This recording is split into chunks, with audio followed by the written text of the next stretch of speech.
कृष यादव जी, कोटा राजस्थान। श्री हरिवंश गुरुदेव।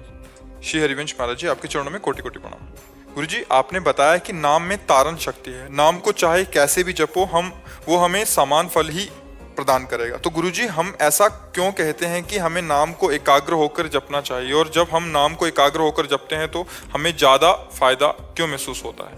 फायदा से मतलब नहीं बच्चा। अब हम तुमको खीर पवावें और तुम्हारी एकाग्रता का अपहरण कर ले, अब तुम खीर का स्वाद ले पाओगे? नहीं ले पाओगे ना। और अगर हम तुमसे कहें कि अब प्यार से तुम एकाग्रता पूर्वक खीर पाइए, तो उसका तुम स्वाद ले पाओगे ना। अगर हमारा मन विविध वासनाओं में भ्रमित हो रहा है तो हम नाम का स्वाद नहीं ले पाएंगे। शरीर छूटेगा, मरेंगे, फिर जो हमारी गति होगी उसका हम कोई महत्व नहीं रखते। हम रखते हैं जीते जी हमारे अंदर कोई टेंशन न रह जाए और हम एक अद्भुत आनंद में, एक अद्भुत सुख में डूबे। इसके लिए एकाग्रता की आवश्यकता है। तो हम जो नाम जप करेंगे उसमें एकाग्र होंगे तो हमें स्वाद मिलने लगेगा।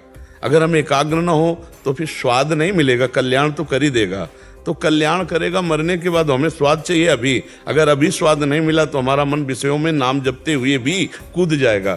वो हमको गलत मार्ग में ले जाने के लिए प्रेरित करेगा। मन हमसे गंदी बातें सोचवाएगा, तो हम सोचने का टाइम नहीं देंगे। हम मन को एकाग्र करके प्रभु के नाम में लगाएंगे।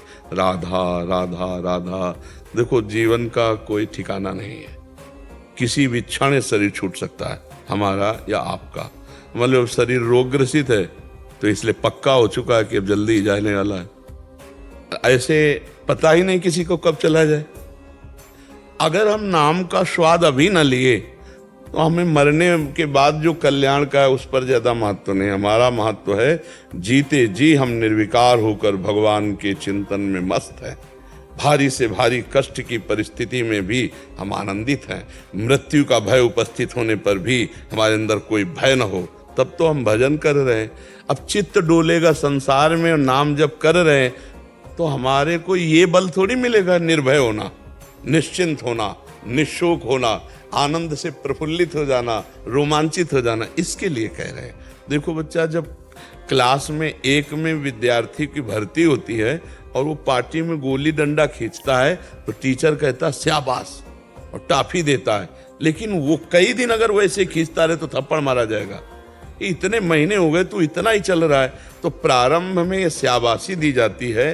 भाव कुभाव अनख आलस हु, नाम जपत मंगल दिसि दसहु। ये तो है शाबाशी।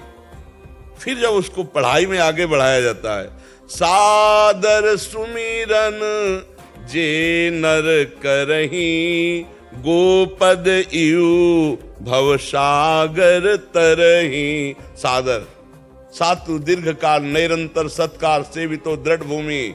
राधा राधा राधा, वही दिखाई दे रहा है, वही सोच रहे हैं, वही अंदर बोल रहे हैं, वही सुन रहे हैं। भगवत प्राप्ति बहुत शीघ्र, समस्त पापों का नाश, अंदर कुचिंताओं का नाश, शोक का नाश, बहुत आनंद।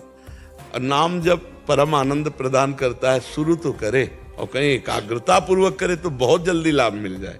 इसलिए कहा जाता है मन लगाकर जप करो। समझ पा रहे हो आप जी? महाराज जी, ऐसे और कार्य करते हुए भी हमारा मन नाम में एकाग्र हो, इसके लिए हमें कैसे अभ्यास करना चाहिए?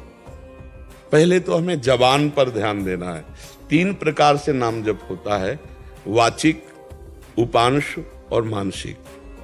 हम वाचिक राधा राधा राधा राधा राधा राधा राधा राधा राधा राधा राधा राधा, धीरे धीरे जबान चल रही और आवाज बाहर निकल रही। फिर इसको अब हम जप रहे हैं, ऐसा लग रहा है जप रहे हैं, क्या जप रहे हैं पता नहीं।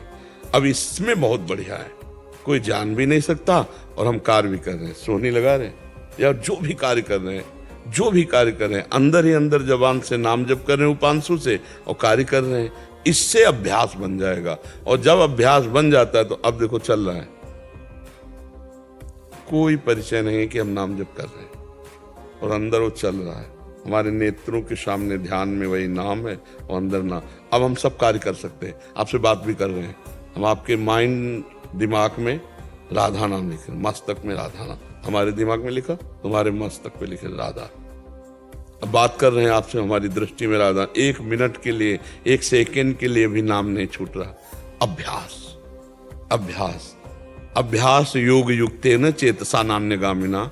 जब हम ऐसा अभ्यास कर लेते हैं कि हमारा चित्त भगवान के नाम के सिवा कहीं जाए ना, तो हर कार्य करते हुए, जब युद्ध करते हुए नाम जब हो सकता है तो हर कार्य करते हुए उपांश में ज्यादा ध्यान दीजिए। जबान हिले और ओंठ बंद रहे, तो इससे बहुत लाभ प्राप्त होता है। समझ रहे हैं आप?